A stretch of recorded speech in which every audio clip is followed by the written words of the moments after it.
নমস্কার বন্ধুরা, এইমাত্র পাওয়া আবহাওয়া দপ্তরের তরফ থেকে আবহাওয়ার সবচেয়ে গুরুত্বপূর্ণ খবর। সূর্যের প্রখর তাপ ও গরমে নাকাল জনজীবন। মাঝে মধ্যে গায়ে বাতাস লাগলেও তা যেন আগুনের হলকা। এই মুহূর্তে দক্ষিণবঙ্গে চলছে তীব্র তাপপ্রবাহ। কলকাতা সহ দক্ষিণবঙ্গের একাধিক জেলায় ইতিমধ্যে পেরিয়েছে তাপমাত্রা 40 ডিগ্রি। আগামী দুদিন দক্ষিণবঙ্গের কোনো কোনো জায়গার জন্য অতি প্রবল তাপপ্রবাহের সতর্কবার্তা জারি করেছে আবহাওয়া দপ্তর। তবে এরই মাঝে মিলছে স্বস্তির বৃষ্টির আভাস। ঠিক কি জানাচ্ছে আবহাওয়া দপ্তর? কলকাতা সহ উত্তর ও দক্ষিণবঙ্গের কোন কোন জেলায় আবহাওয়ায় পরিবর্তন আসতে চলেছে, কোথায় কোথায় তীব্র তাপপ্রবাহের সতর্কতা জারি করলো আবহাওয়া দপ্তর, এবং কোন কোন জায়গায় কালবৈশাখী সহ ঝড় বৃষ্টির পূর্বাভাস দিল, সঙ্গে জানিয়ে দেব বাংলাদেশের সমস্ত বিভাগের আবহাওয়ার খবর এক নজরে। তো বিস্তারিতভাবে জানতে হলে ভিডিওটি মনোযোগ সহকারে শেষ পর্যন্ত দেখবেন। এই মুহূর্তে বর্তমানে আপনার জেলার আবহাওয়া কেমন রয়েছে, কোন জেলা থেকে দেখছেন, অবশ্যই কমেন্ট বক্সে জানাবেন। আর চ্যানেলে নতুন দর্শক হয়ে থাকলে অবশ্যই চ্যানেলটি সাবস্ক্রাইব করতে ভুলবেন না।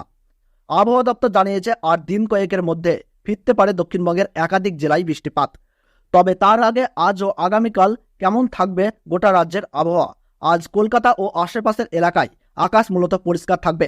গরম ও আর্দ্রতার জেরে বাড়বে অস্বস্তি। আজ কলকাতা সর্বোচ্চ ও সর্বনিম্ন তাপমাত্রা থাকতে পারে যথাক্রমে 40 ডিগ্রি ও 29 ডিগ্রি সেলসিয়াসের আশেপাশে। উপকূল তীরবর্তী লাগোয়া একাধিক জেলায় বৃষ্টির সম্ভাবনা রয়েছে, যার জেরে কলকাতাতেও কিছুটা কমতে পারে গরমের দাপট।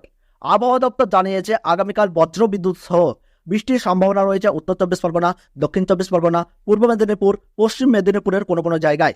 তারপর দিন এই সমস্ত জেলাগুলির পাশাপাশি বৃষ্টিপাত হতে পারে পুরুলিয়া, ঝাড়গ্রাম, বাঁকুড়া, পশ্চিম বর্ধমান, পূর্ব বর্ধমান এবং বীরভূমে। বজ্রবিদ্যুৎ সহ বৃষ্টির পাশাপাশি ঘন্টায় 30 থেকে 40 কিলোমিটার গতিবেগে ঝোড়ো হাওয়া বইতে পারে 24 পরগনা, পূর্ব ও পশ্চিম মেদিনীপুর, পূর্ব ও পশ্চিম বর্ধমান, ঝাড়গ্রাম, পুরুলিয়া, বাঁকুড়া এবং বীরভূম, এই 10 জেলাতেই।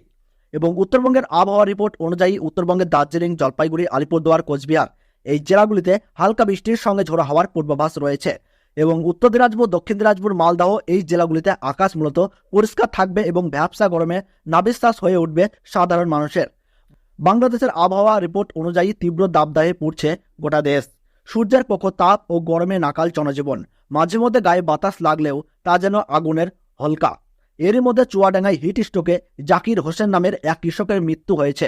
রাজধানীতেও 40 ডিগ্রি ছাড়িয়েছে তাপমাত্রা।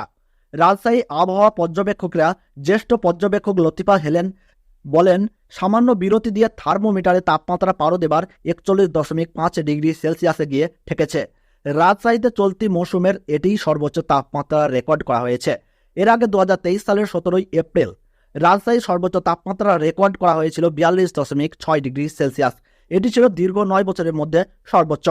তবে এর আগে 2014 সালের 25 এপ্রিল রাজশাহীর সর্বোচ্চ তাপমাত্রা রেকর্ড হয়েছিল 41.2 ডিগ্রি সেলসিয়াস।